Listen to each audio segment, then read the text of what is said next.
Well, over 25 years odd on Songs of Praise, I've come across the work of mercy ships on several occasions because I've interviewed people, mainly medical staff and dentists, who have gone out there and obviously changed lives, and their stories were really moving.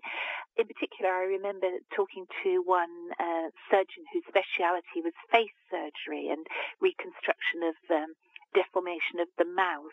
Cleft palate, for example, is a huge problem, especially in Africa. And sometimes it's not just the physical problems that maybe a child has to face having been born with that, but the social problems, the stigma of being different from everyone else, and the difference that this fairly minor, in some cases, operation can make to the life of someone who's had to live with a condition like that for many years. It is much broader than just them feeling physically better, but it actually can give them a chance to rebuild their lives in many ways too.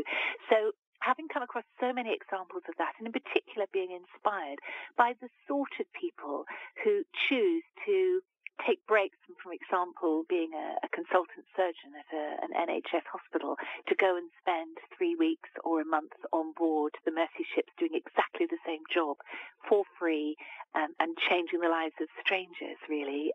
It's that inspiration that really has made me think I should do my bit. I mean, mostly it's their Christian faith that inspires them to do that, but it's also just a sense of using their skills for the benefit of others.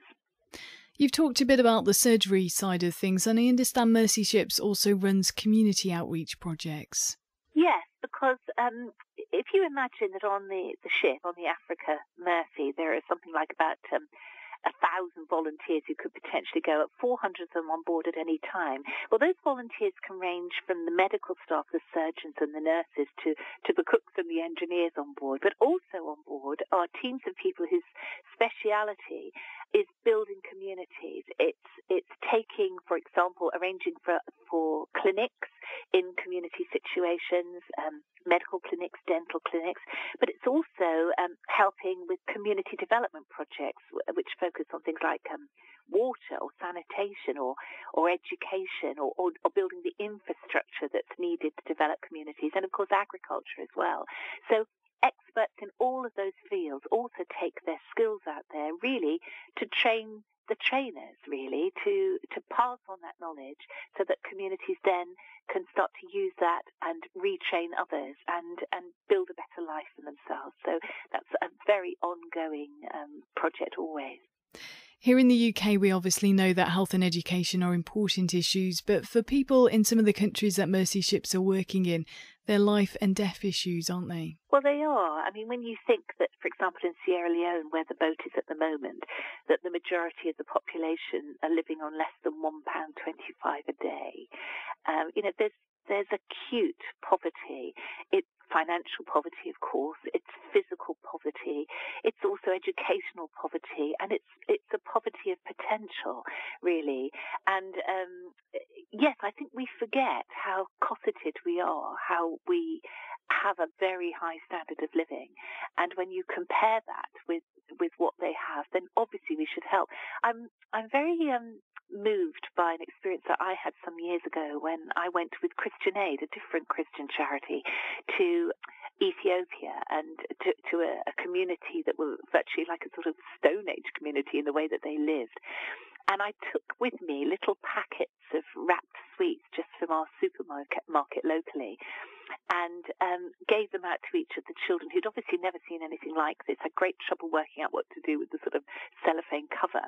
But when maybe there were half a dozen sweets in each packet, but every single child actually kept one for themselves, stuck it in their pocket and sort of licked it throughout the day on the end of their finger, but gave the other sweets away, that their natural instinct was to share the very little that they had, even when it was something wonderful like sweets that they'd never had before. And I think that's what our communities, our society has knocked out of us. We don't share very easily. And, what we've got, we're inclined to think is ours to keep. And our Christian responsibility is to share what we have. And that might be practically sharing things that are worth money, but it perhaps more importantly is sharing the skills that God gave us for the benefit of others.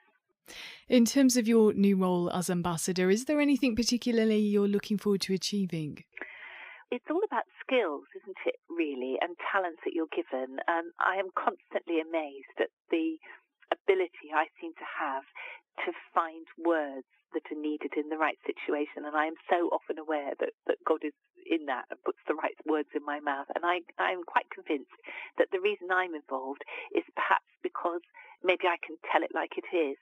I remember, you think, well, should I be going out and doing some of this work practically myself? And I remember Cliff Richard talking about when he first got involved with Tear Fund about years and years ago, and he was at the height of his career, and he was sent out to India, and he was watching there a nurse working with youngsters, and he was incredibly moved, and he felt that his lifestyle was very superficial, and he said, look, I don't want to live this pop star life anymore. I'm going to give it all up, and I'm going to come out here and help you.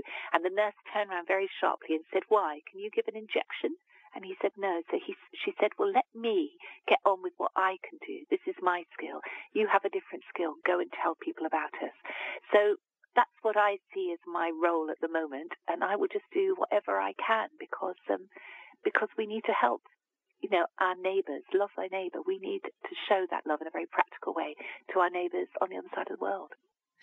And of course, volunteering is crucial to the charity's work. Over the last 30 years, something like 2.9 million people have been helped. Yes, it is. And I guess that the experience, I'm sure they would all say this, that if they actually take that step and become a volunteer and bring their specific skills to contribute for however many weeks they're able to give, that is a life-changing experience, and that you don't come back from a trip like that refreshed as you would from a holiday, but inspired and moved and full of fire to do as much as you possibly can, because it stops you in your tracks. It in looking at the way other people live and the challenges they face, it makes you realize how many blessings you have in your own life and how you have a responsibility to respond, really. So, it is amazing, isn't it, how much people are prepared to give, how good volunteers are, and thank God for volunteers. But I think also what it brings to them is you can't put a price on it, really. I think that it's something which changes their lives beneficially forever. I can't underestimate the power of prayer. If there's one thing I've learned over the last 25 years on Songs of Praise, it's the way in which the smallest prayer can have an incredible amount of impact and power. Prayer does have power, and if that's the very least that people can do, it's probably the thing we need most of all. So yes, please pray for Mercy Ship. Pray for all those millions of people whose lives they touch, and that long after the ship has gone, that their lives will be fulfilled and become everything God wanted it to be.